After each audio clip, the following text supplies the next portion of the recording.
Hello and welcome to Dream Team Coach TV. I'm Sean Burke. Joining me is Graham Martial, Henry Lewandowski, and Jack Townsend.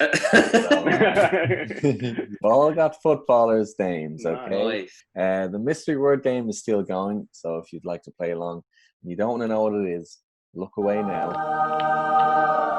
Graz doing a tactical sip there, not to give anything away. That wasn't a tactical sip. That was very much I have literally just woken up. And it's now doing a tactical sip. Yeah, only because I thought you do a tactical sip. Tactical sips all round, yeah? There has been a European football every night this week, and there will continue to be until Monday. Imagine that, the best clubs in the world playing football day in, day out. And there's some Europa League matches too. Speaking of which, Man United scraped a win against Copenhagen due to another Bruno Fernandes penalty. Now, I know there's been some recent rule changes, but I didn't realise that included a mandatory Man United penalty per match. Can they win the Europa League if they're relying on these kinds of decisions to win games? I mean, can I just... The answer's yes. Can I just question the fact of you saying we scraped a win when their goalkeeper made 17 saves and it was actually and 13, we hit the post 4 times? Oh, sorry, only 13, and they didn't have a single shot on target. I think scraping a win is a big 1-0. Trying to get one goal. 1-0 is a scrape, no? Yeah, and a penalty. Don't get me wrong, right? He's had a man of the match performance there. I think everyone can agree on that. He's had maybe the best game of his life. But that, would have been a loss for you if they'd managed to somehow go out the end at some point and stick one in. All they would have needed was one chance. That's football at the end of the day, isn't it? Like that could have happened to you, and that would have been an absolutely gutting loss. And you wouldn't have been able to go, oh, but look how many shots we had, because they'd have been like, well, you lost. It's only because you get through that you can go. I don't know, Graham. Do you remember that game against Tottenham when De Gea and absolutely welded in the amount of times that Tottenham fans after that said, "Oh, look how many shots we had." But it's frustrating when that happens, but ultimately you have lost, haven't you? Yeah, but we won and dominated the game. But yes, we had to. We got a penalty to win it, but we still won it, and we did still penalty in extra time as well. So penalty to Man United. Do you think refs are just trying to make it less obvious? Oh, we'll let it go. Get it into extra time, and then we'll give the penalty just to throw the scent off a little bit. I did watch most of that match, actually. I mean, there were... Surprise. Yeah, I know. I mean, this is a Dream Team coach first. All of the match. And I mean, Man United had most of the possession, but they had it really started to look like one of those matches where you would dominate, and then they got like an unlucky goal, like really late, because Mason Greenwood had... We had 2 goals ruled out. Yeah, wasn't it? Yeah, by the time extra time came around, that's when I actually stopped watching. So you were the unlucky omen, were you? Yeah, exactly. I was hoping keeping that goalkeeper in the game. He knew that you were watching, and he was like, "Yeah, that's it." Like Sean Berg. That means now, and seeming according to last night's results as well, where Wolves were beaten by Seville, and annoyingly, Andy is not here right now. Yeah. That might be for the best, because I imagine he's got some strong feelings about certain aspects of that game. I mean, should we all just sit here for like 15 minutes and just imagine Andy's ranting about VAR and penalties? Just have a nice moment of meditation where it's like, yes. You just think if he had, it's the VAR keeping the big teams, keeping the status quo. They obviously Wolves couldn't ever send me in a quarter-final to get through. What's that accent's going? It was going over. In the show last week, he said some line about if there's some way for them to mess it up for us, they will. He wasn't wrong. He wasn't wrong, but I think it's so funny that was he joking when he said that? And yet here we are talking about, the one big decision in the game really being should they have retaken that penalty. And it's a yes. It's a shocking decision, isn't it? The VAR's there to help referees get it right, and they've completely missed it. I don't know how many people had eyes on that, but they've completely missed encroachment from a defender. Yeah. And not only was it encroachment from a defender, but he was the player that like cleared the ball. Wolves did also shoot themselves in the foot in the second half with their tactics because they Nuno got it wrong. They tried to sit back on the break, and Sevilla just completely dominated that second half. I can't even think of a time really when Wolves had a touch in their half. And they were just a bit slow to react for the goal. It was just tiredness, wasn't it? They just were slow to react to a quick corner. It was like a good little move. Did you see Nuno's saying he needs a bigger squad? I think that was probably true. Big for there was this thing I saw on the internet. They used 21 players, which is the least of any amount of players of the squads. Crazy. Made so few changes, and that also means no European football for Wolves next year. It does, yeah. With Arsenal's FA Cup thing, they needed to win the Europa League to have European football next year. But in a sense, I think that's a bit of a blessing in disguise for them. Imagine them this Premier League season. It's Burnley had that massive, awful hangover season where they were terrible because they were in the Europa League and they didn't get anywhere near as far as Wolves did. Yeah. And then the following season were so much better. Despite all this talk of Wolves, you may have noticed something. We're not in the middle of a 10-minute Andy Taylor rant right now. He's on holidays this week, but fear not, as he's very kindly sent us a postcard. What's up, boys? Hello from the beautiful countryside. Not much to do round here except throw straight darts in the pub, think about Adama Traore and scream my opinions into a nearby well. I think the break has done me good. I've only ranted about Wolves 3 times a day on average, although one of those was in regards to a very disappointing wildlife reserve. 10 quid to see a few scraggly sheep. I've seen more exotic wildlife on an away day in Stoke. Although I did adopt a peculiar mammal I've now nicknamed Diogo Otter. I even brought him to dinner. The missus was fuming. Anyway, boys, I'd best be getting off. It's movie night tonight and I've picked Joker, despite the fact he's more overrated than Paul Pogba. Come on, you Wolves. Right, thanks for that, Andy. The man just doesn't switch off, does he? Yeah, you're meant to be on holiday. Enjoy yourself. Yeah. Speaking of which, he did actually log in to our work group chat. Yeah. Despite the fact that he is on his holidays, to just stir the pot and talk in defence of Wolves. Doesn't switch off. He just needs to go take a walk. Yeah. Enjoy the countryside, see some flowers, really enjoy himself. Have a nice holiday. Rhododendrons and daisies and fuchsias. Yeah. Oh. Exactly. Rhododendron? Oh. Yeah. Fair play. I was thinking that.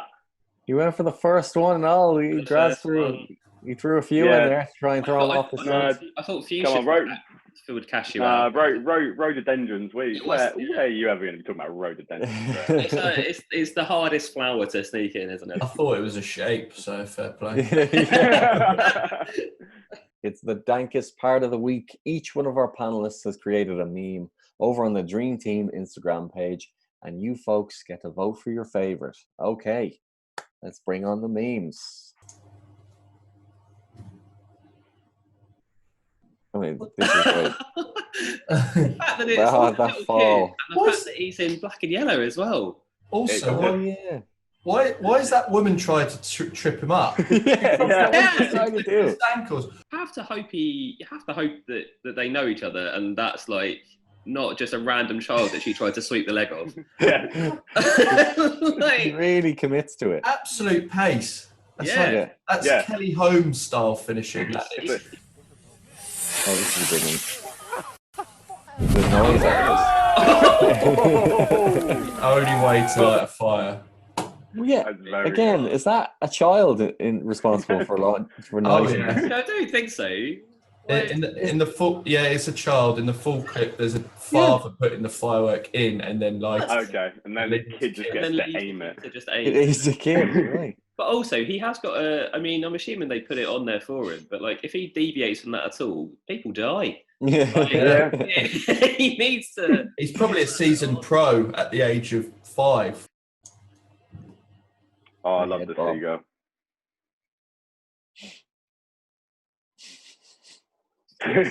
Yes, very topical. Yeah, and I just thought it's nice because, those are the options. You can either have a hard-fought win or dominate a side, but no, just wait for option 3. Okay, well, we will find out the results. You know this is coming. I don't. That's why I was the one that told Sean to start doing this, and now I'm experiencing. Oh my god, it's frustrating. Oh my god, it's frustrating. I didn't even finish saying the sentence. And Jack's already like, no, not again. Go on, finish the sentence. Tell us at the end of the show, so stick around to find out who reigns supreme. After Chelsea were spanked by Bayern Munich in the Champions League round 16, that means Man City are the last remaining English team in the competition. No surprise, really. Even UEFA can't kick them out. They face Lyon in the Champions League quarterfinal this weekend, and considering they lost hope of winning the league months ago, do you think they have a serious chance of winning it this year? Yeah, they're definitely going to try to win. It's not like they're... Well, I don't expect they're not going to try to win. That's what I mean. They're going to try to win? But does that interest them? I mean, like the way you said it there, it was like they were going to go, oh well, we didn't win the league, and what's the point anymore? Like as if they've got a bit sort of nihilism, just didn't care. Like they're mopey teenagers. What's the point of anything anymore? Like that sort of sounds like what you were going with there. Forget it. To be fair, I can imagine Pep just like storming home in his stone iron, like, oh God, I just didn't want to win the Champions League anyway, and just slamming his bedroom door. Do you think they'll actually win it now? Because they've got a decent draw. Like Lyon wouldn't be. I mean, I know they beat Juventus, but still probably wouldn't be. Well, I almost feel like Lyon's like the kind of team you don't want, where it's just like they've got no expectation. It's just they're going to throw everything at it, especially this one game as well. They've not got many games to go off, obviously, because Man City haven't exactly been at the very tippy top for long. But they've not beaten Lyon when they've played them before. In 2018 in the Champions League, they drew and they lost.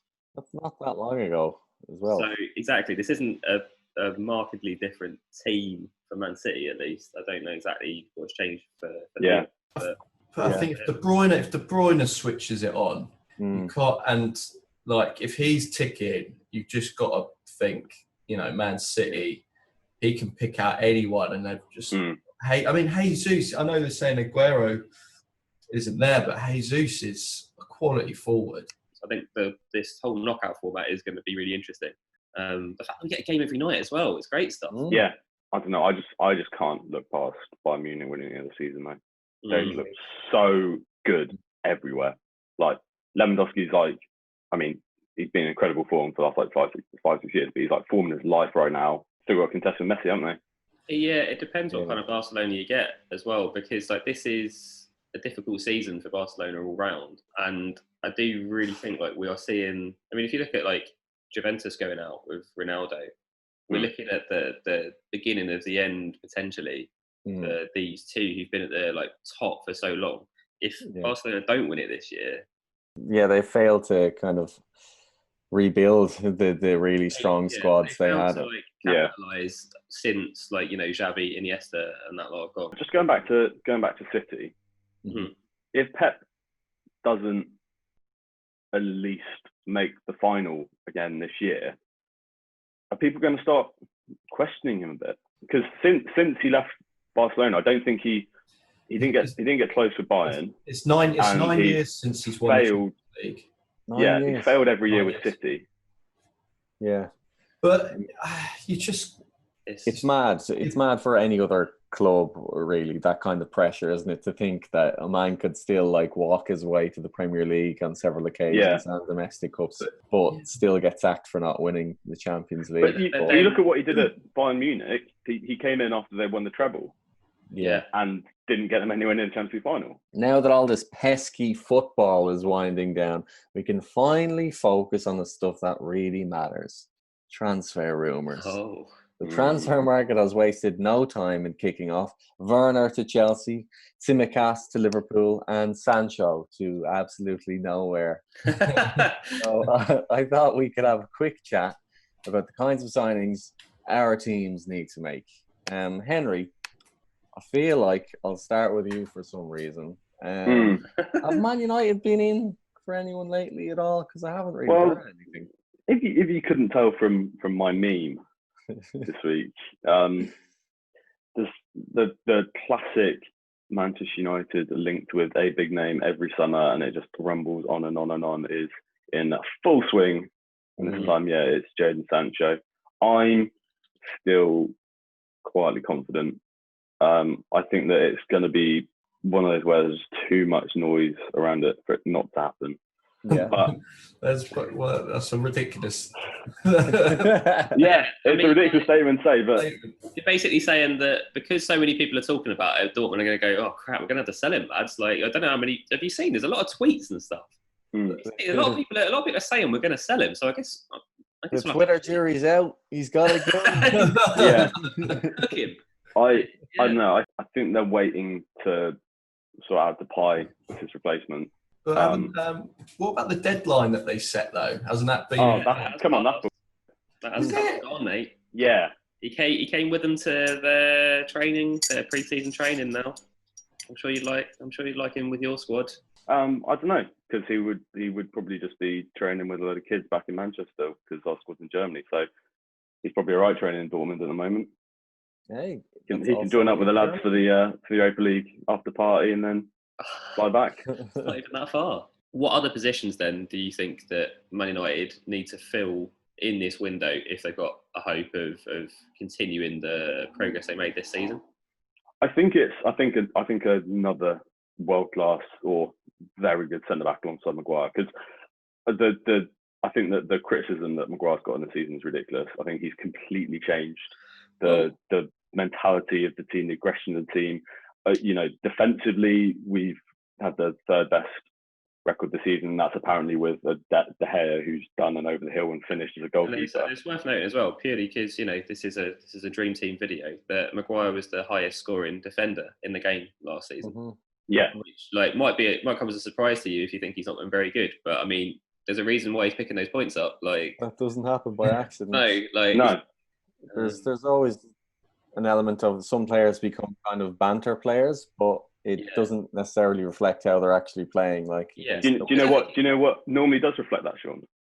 When they move to Manchester United, there's some kind of weird correlation where as soon as a player moves to Manchester United, people are out to get us. Manchester United. So sorry. That club has suffered enough. Stop being mean to Manchester United. Thank you, bad Sean. for them. Oh no, I think you get it as much as anyone else. Everybody gets it. I do know what you mean. When you move to a club with a lot of expectation, and the talks about it, I think loads of times when they show the price tag that man had, that was so inflated by Van Dijk coming, and the fact that they didn't get him in the window that they wanted. It just adds an extra layer of. Didn't play too well today, did he? And suddenly that becomes a narrative. Graz, now I know this might take a while, but what improvements do you think Spurs need before the new season?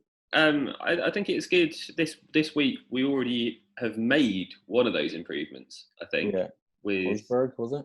Yeah, I think you meant to.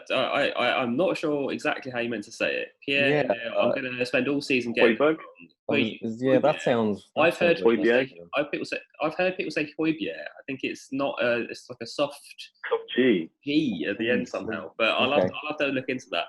But I mean, he is the sort of player that we need to buy, because we're not in the position to go, let's go and get like X sort of 30 million player that will definitely improve our team. We're in the position to go, let's get a lad who, I mean, last season did the most, I don't know what the stat was, it was like we broke up the most attacks in the league. Mm-hmm. Fantastic person for our team to have, when the main issue we've had this season has been our midfield has just let too many things through it, and it's exposed our quite fragile at times defence. The defence has now tightened up in this period. I think you probably saw that since the restart, but the midfield was still having problems. A midfield that has Højbjerg in it, and then you start to integrate and Ndombele ahead of him, who is now freed somewhat from any level of defensive role. That's a much more exciting prospect for the players ahead of him, who then get the full benefit of his attacking play. But he's not the only area where it would be nice to improve. Obviously, there's been a lot of talk about Aurier wanting to move. They talk about Jose wanting to move him on, which I can't believe is true because he played him in every single game. Yeah. Like, God, I can't get rid of this guy. Like, he's like, oh God, if only he'd leave. Like, you are starting like every game. Yeah. So I can't believe that. What about Liverpool then? Because, like, how do you improve on a season where you were so far above every other team in the league? It's tough. Like, just looking at every position, and there is options at every. I think they've done well bringing in that Tsimikas. Yeah. I think that was one of the places where, you know, the backup left back was Milner. Yeah. As much as I love Milner and think he's done a good job there, like we need to build that position, like a bit more competition a bit more competition there. Tsimikas was 11 million, which isn't a huge fortune. I'd be interested to see like in a season's time how established he gets. He's probably not going to get loads of game time, but it will be. No. But just even being part of that squad, you think he's probably going to improve massively. I think one thing we've got to be careful of is we're far too harsh to judge players coming into the Premier League after one season. Writing them off. And it's, you know, even like Ndombele, who we all said, worst signing of the season. Give especially coming from someone like France, players need time to bed into squads. Players need time to get used to get used to the pace and the physicality of the Premier League. Fernandes is that's just a freak outlier. He's just, you don't always get that straight away. But But you're right though. It's a very fickle sport, unsurprisingly. I mean, speaking of fickle, Sean, who do you think Arsenal need to sign? I'm glad you've brought us round to the topic. Because annoyingly now, all the focus seems to be on attacking players again. Because Willian seemingly looks like he's going to come to Arsenal, which I think is something we could probably do without, considering he's in his 30s now, has a massive wage, and we're all right for wingers and strikers. And then I saw this link to Coutinho as well. I was like, we need defenders. What are you doing? We've done this before, okay? You got Pepe at the start of last season, and the same thing happened. It's like, right, he's had 1 year. Hopefully, by the time next season comes around, like you say, he'll be bedded in a bit more, and hopefully will provide a few more goals, a few more assists. Sort out the defence, and then work from there. I think we've probably been talking about it since Vieira left, but you still need to sort out that midfield. Like the centre of the park, you've been crying out for just a player to make that their own, and you've got it in Granit Xhaka, but he's probably not the player you want there. No, I mean, it's impressive considering where he was at the start of this season, like when he was captain briefly and like walked off, like giving it loads to the fans, to where he is now. Like, fair play. Now, we do need creativity in midfield, but there's this guy called Mesut Ozil, who's he's not made his breakthrough into the squad yet. But I don't think he plays anymore, does he? I don't think he. He used to. I think we should give him a chance. Just machine, didn't he? He used to play for Arsenal, I think. I don't know. Really? It must have been ages ago, because I don't even remember that. But is he doing a Bale? Yeah, I just had a hilarious thought. Like, imagine Ozil and Bale just like sat around having a beer and a barbecue, and just like literally just watching the money just tick up that they're earning. Like just them just like being like, I mean, just going back to Manchester United as well. I think that the best bit of business we've done this summer was getting rid of Sanchez. Fantasy transfer time. Just for a second there, since you mentioned him, Zinedine, if you're listening, if you're happy to pay some of his wages, all right, we'll take Bale off your hands. It's absolutely fine. And I know this might be confusing because I'm wearing an AC Milan shirt, but I am a Spurs fan. So if you could send him to Spurs, pack him up nice, and then just pay some of his wages, that would be grand. If Daniel Levy gets you sponsored by one of the elite golf clubs in London, because at the moment, Gareth Bale, he can just play at Santander's private course whenever he wants. I don't think he's pretty happy where he is. Yeah, he's just happy to let the money pile up. I would like to see him in the Premier League, though. That would be interesting. But now it's for the results of the Dream Team meme competition. Drum roll, please. Okay. It's a bit close this week now, but in third place with 520 points is Henry. Was that the Sancho one? That was a good clip. That's gutting. It was a good clip, and you can see it was close because in second place with 563 votes. Oh, very close. Is Jack. Oh. So, Faraz, with 883 votes, is the winner of this week's meme competition. It's a good. I think it's the clip. I think it's the clips that did it. Also, it was the last meme in the roll as well. Just saying, Sean. Since you've done my meme the last 2 weeks, because I've not been in on the day when you do it, that's vindication for me. I do the meme. Get the win. He's got the magic touch. I just can't recreate it. I just can't do it. It's not putting my face on it. That's where you went wrong. Right. Well, that is all from us this week, folks. Thank you for joining us on another episode of Dream Team Coach TV.